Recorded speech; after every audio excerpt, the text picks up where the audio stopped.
So hello at sa mga J-Vlog, welcome ulit sa panibagong video, and for today's video, very interesting ang ating phone comparison, Samsung Galaxy S22 Ultra versus the iPhone 11 Pro Max. Ano kaya magandang i-purchase ngayon 2024, lalo na dito sa Green Hills, napakamura na lang. Tara mga J-Vlog, check natin.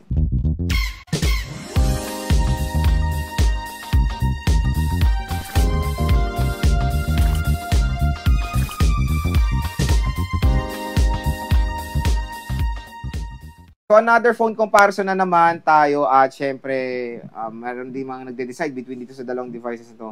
11 Pro Max tayo versus sa S22 Ultra.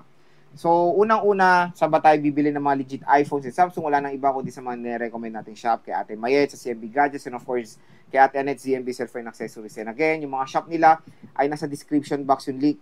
Check nyo na yan, sabihin nyo lang napanood nyo dito sa vlog, mag-inquire kayo, bibigyan kayo agad-agad ng discount ng mga shops na yan. So, presyo, usapang presyo tayo. The Samsung Galaxy S22 Ultra, meron tayong 128 pa niyan. Available pang 128 niyan for as low as 25,000 pesos to 26. Tapos, 256 nag-range sa 28,000 pesos. 512 nag-range sa 31,000. So, ganun ang presyo ng S22 Ultra. 128 to 512, 25 to 31,000 pesos. The iPhone 11 Pro Max is much cheaper na siya.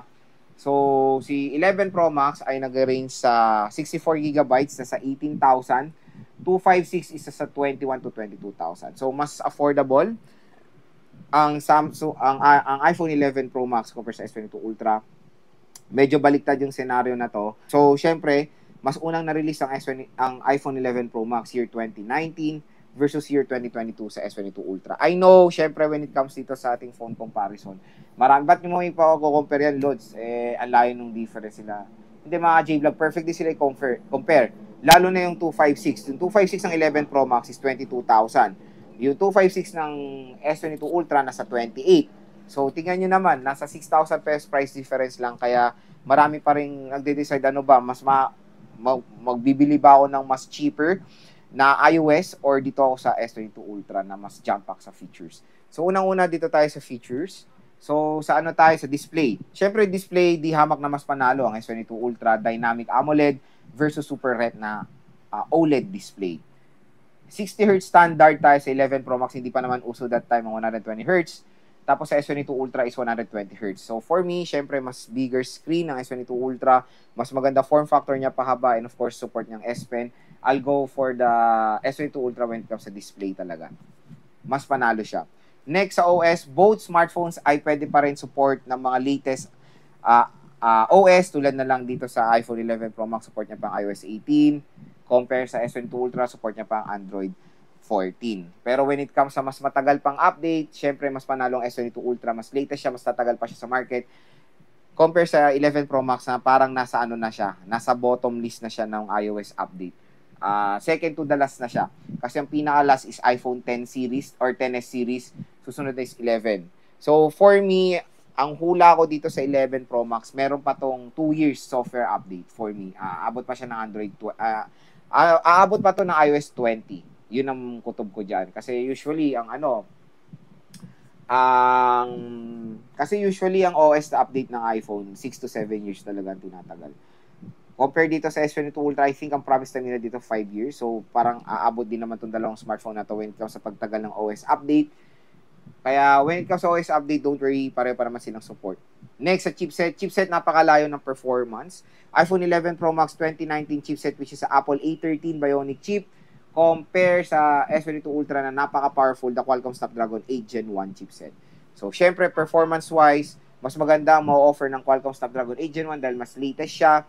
The Apple A13 Bionic chip is still a good chipset pa yan. Nakaka-handle pa rin naman yan ng mga plenty of games, including Mobile Legends, COD, Genshin. Medyo okay pa naman, pero hindi siya perfect for long-term gaming ng Genshin.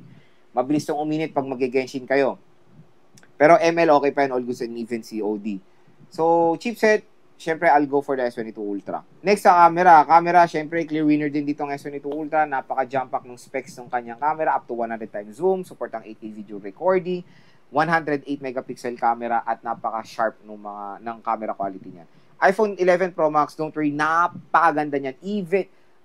Even though 12 megapixel ang main cam, napakaganda ng photo quality niya, to be honest, mga J-Vlog. Wala kasi yan sa taas ng megapixel when it comes sa camera. Nandun pa rin, mga J-Vlog, yung software optimization na makikita natin sa 11 Pro Max. Pero syempre, when it comes sa camera quality, mas panalo pa rin ang S22 Ultra. Mas sharp, mas vibrant, pero may bubuga rin naman ang 11 Pro Max. Battery, napakalayo ng performance since even though 11 Pro Max is yan po yung top of the line na battery sa 11 series, yung pinakamataas. Pero mababa pa rin that time.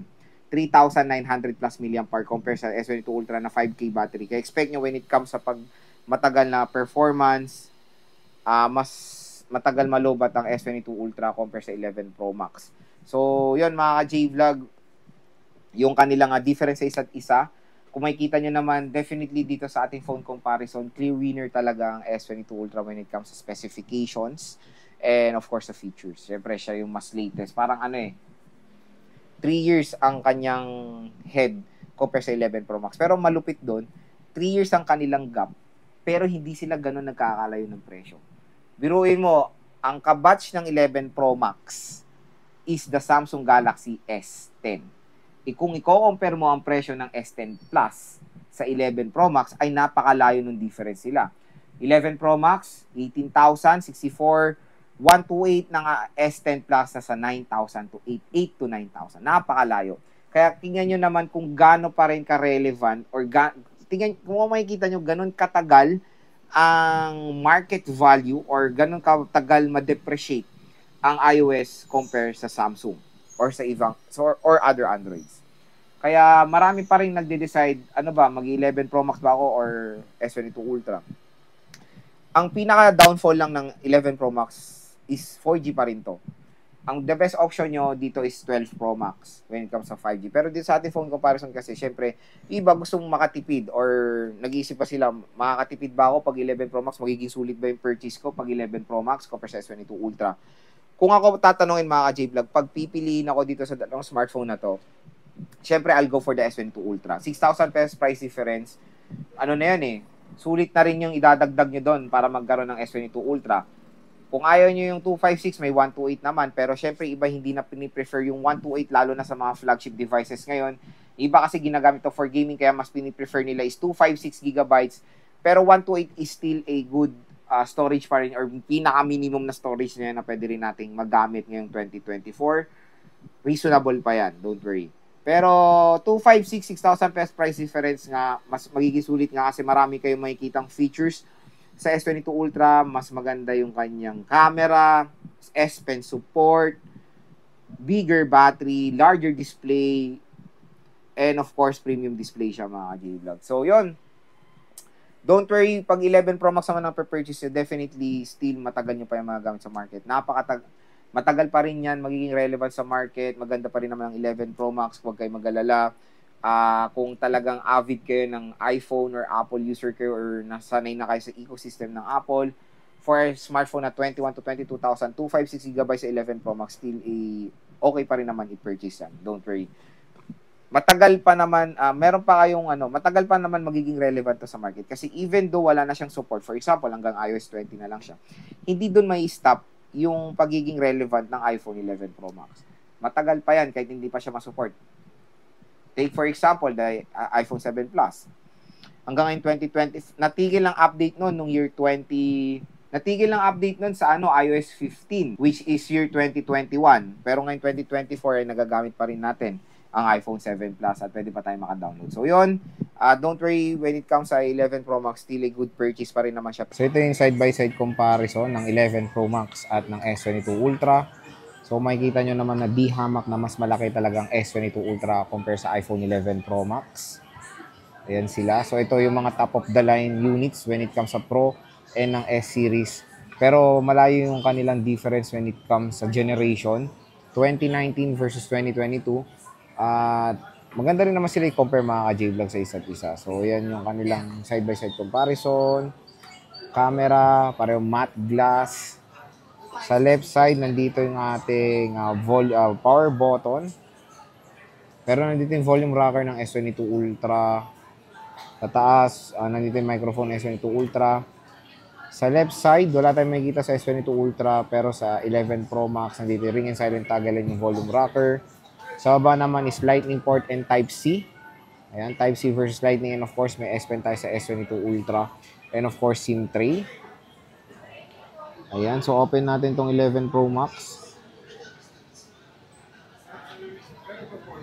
So, naka-iOS 18 na tong 11 Pro Max. So, ano siya? OLED versus AMOLED. Ayan. Tingnan nyo naman na di hamak na mas maganda pa rin ang display quality ng S22 Ultra compare sa iPhone 11 Pro Max. Ayan. Ano natin. Siyempre, mas ipiprefer ko pa rin yung display ng S22 Ultra. Panalong-panalo, malaki, 120Hz at super vibrant. Compare sa 11 Pro Max na naka-notch display, very plain lang yung display niya. Camera, 60Hz versus 120Hz to.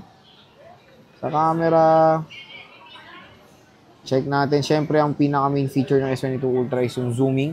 Pero mamaya na yan, mas maganda yung 11 Pro Max when it comes to ultra-wide, mas wider siya. 0.5 versus 0.6. Meron tayong 2 times optical zoom sa 11 Pro. 11 Pro Max, tapos 3 times sa S22 Ultra hanggang, meron siyang 10 times optical zoom, hanggang 100 times zoom to. Of course, sa 11 Pro Max hanggang 10 times lang. So, dyan, matatalo ang 11 Pro Max when it comes sa zooming. Sa video naman, both smartphone ay kaya ng 4K, pero si S22 Ultra, top niya is 8K 60. 8K 24 pala, 8K 24. Front, pareho silang support ng 4K 60. And 4K 60.